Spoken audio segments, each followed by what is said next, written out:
ಗೊತ್ತಾಯ್ತಾ? ನಾನು ಅಂಗದ.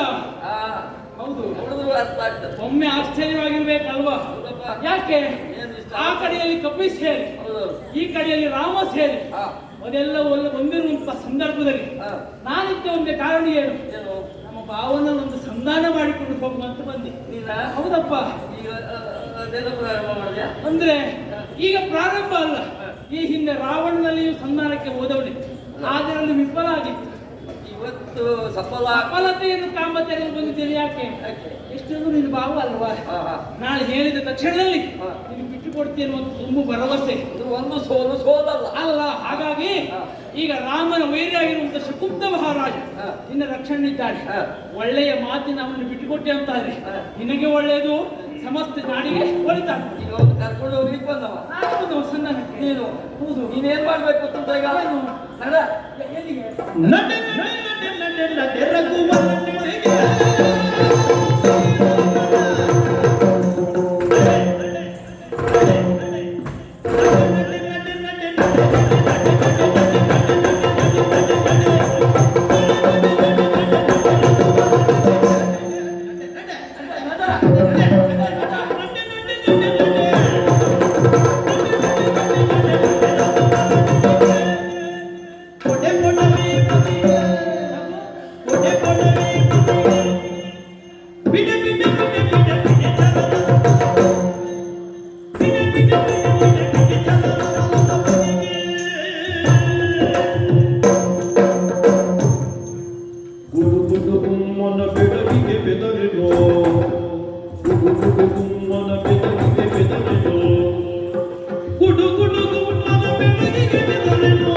ನುಡಿಯದಿರಲಿ ಸಡಗರ ಮಾತನು, ನುಡಿಯದಿರಲಿ ಸಡಗರ ಮಾತನು.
ಅಲ್ಲ, ಇವತ್ತು ಸಫಲತೆ ಅಂತ ಕಾಣ್ತೀನಿ. ಯಾವತ್ತು ಆಕಾಶವನ್ನು ಹಾರುವ ಮೊದಲು ಅಂಗಳ ಹಾರೋ ಅಭ್ಯಾಸ ಮಾಡ್ಕೊಳ್ಬೇಕು. ನೀನು ಮೊದಲೇ ಆಕಾಶಕ್ಕಂತ ನೋಡುವುದು. ಈಗ ಇಲ್ಲಿಯವರಿಗಾಗಿ ಬಂದು ಈಗಾಗಲೇ ಮೌನಾದಂತಹ ಸುಗ್ರೀವ ಬಿಟ್ಕೊಡುವಂತೆ ಕೇಳಿದಾಗ ಅವನು ಕೇಳಿದಾಗೆ ಬಿಡಲಿಲ್ಲ, ನೀನು ಕೇಳಿದಾಗ ಬಿಡುವುದ. ಎಷ್ಟೊಂದು ಭಾವ ಅಲ್ವಾ? ಎಷ್ಟೊಂದು ಭಾವ ಅಂತಲೇ ಬಿಡುವುದಿಲ್ಲ. ಯಾಕೆ? ಸಂಬಂಧದ ಹೊರತಲ್ಲಿ ಯಾವ ಧರ್ಮ ಕರ್ತವ್ಯ ಪ್ರವೃತ್ತಿ ಎನ್ನುವುದು ನಮ್ಮ ಮನಸ್ಸಿನಲ್ಲಿ ಶಾಶ್ವತವಾಗಿರ್ತದೆ ಅಲ್ಲಿಯವರೆಗೆ ರಾಮ ನಮ್ಮನ್ನ ಕಾಪಾಡುತ್ತಾನೆ ಎನ್ನುವಂತ ಭರವಸೆ ಉಂಟೆ. ನೀನು ನಡೆ ನಡೆ ನಡೆ ನಡೆ ಎಲ್ಲಿಗೆ? ರಘುವರ ನೆಡೆಗೆ. ಅಲ್ಲಿಂದನೇ ಬಂದದ್ದು ನಾನು. ಅಲ್ಲಿಂದನೇ ಬಂದದ್ದು ಮತ್ತಲ್ಲಿಗೆ ಹೋಗ್ಬೇಕು. ಈಗ ಮತ್ತೆ ಬೇರೆ ದಾರಿಯಿಂದ ಕೊಡು.